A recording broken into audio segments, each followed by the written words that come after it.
Vida Cristiana, clase 4, audio 2. Bueno, siguiendo con este tema, dice ahí en Romanos 6:23, la paga del pecado es muerte.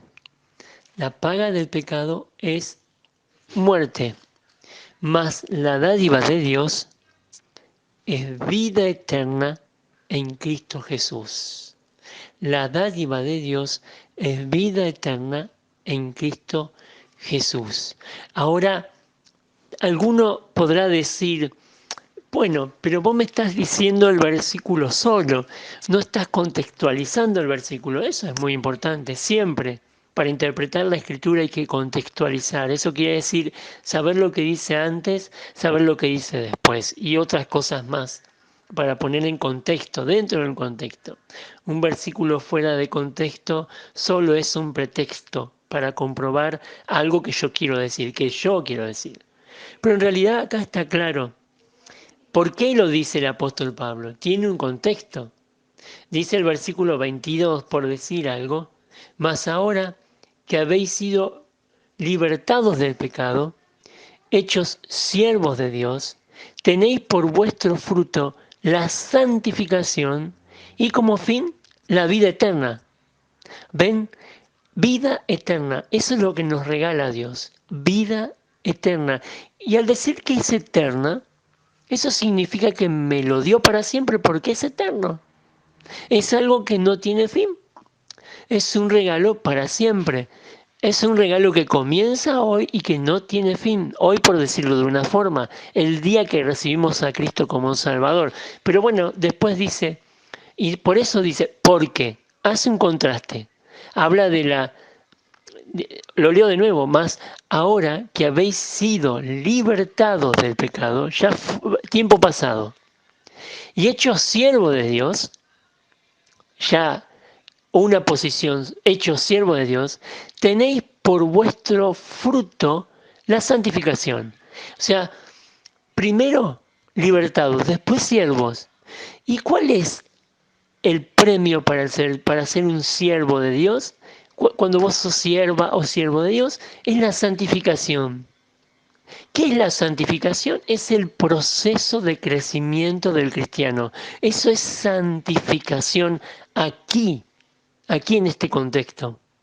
Pero después dice, y como fin, la vida eterna.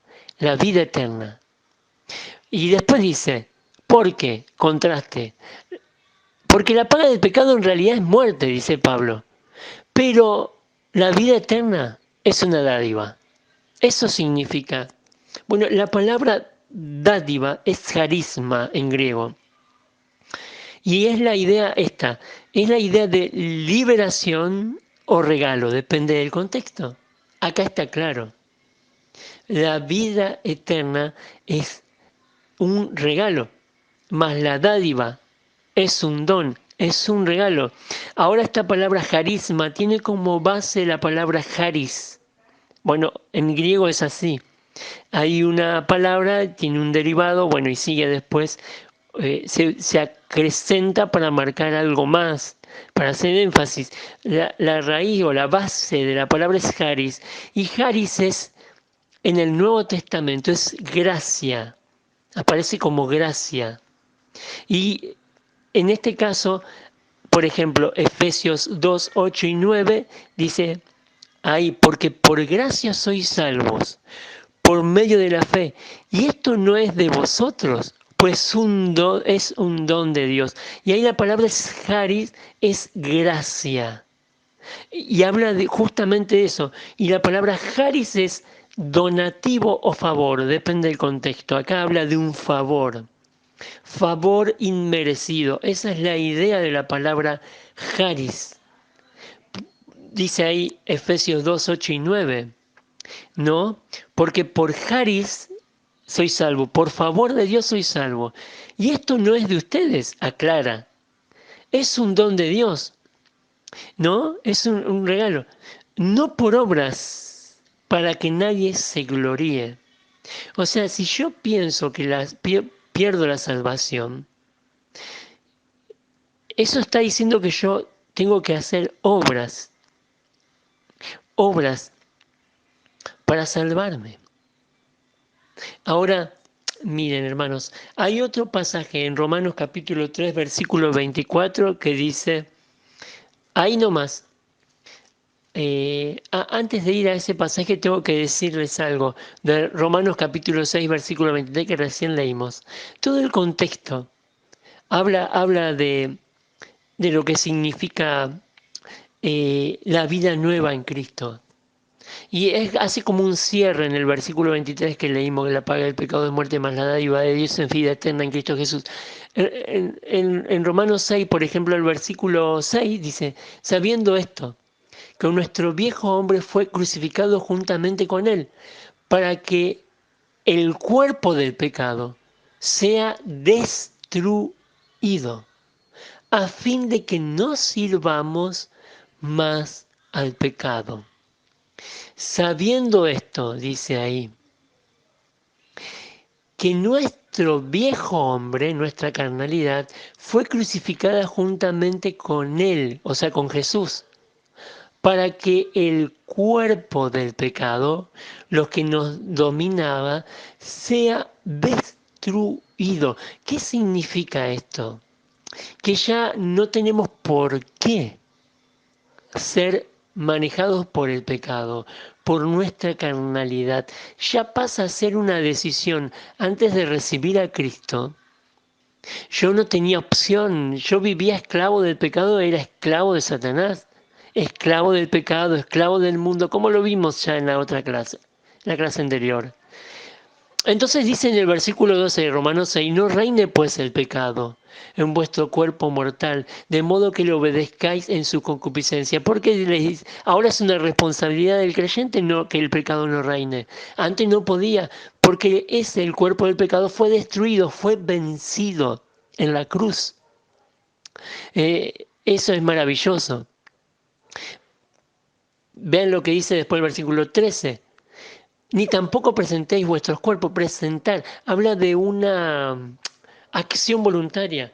O sea, ya no tengo por qué yo presentar mis miembros al pecado, versículo 13, como instrumentos de iniquidad, de pecado, como instrumento para pecar, sino presentaos una acción personal, vosotros mismos a Dios, como vivos de entre los muertos, y vuestros miembros a Dios como instrumento de justicia. Presenten ustedes ahora como resucitados a una nueva vida, como vivos entre los muertos, vivos entre los muertos, entre la sociedad que está muerta.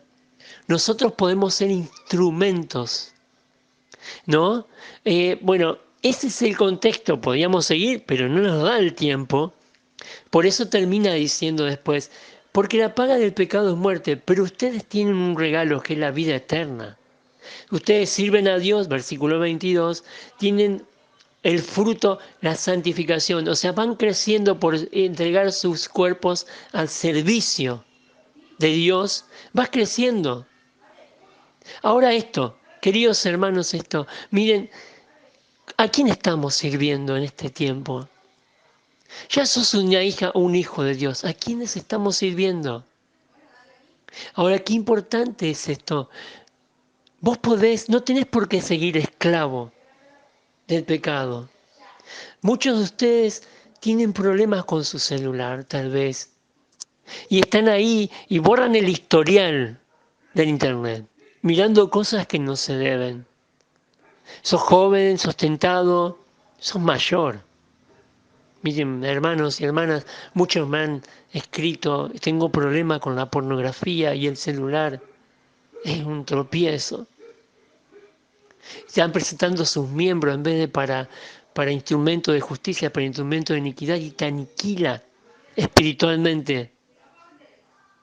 Te separa de Dios momentáneamente.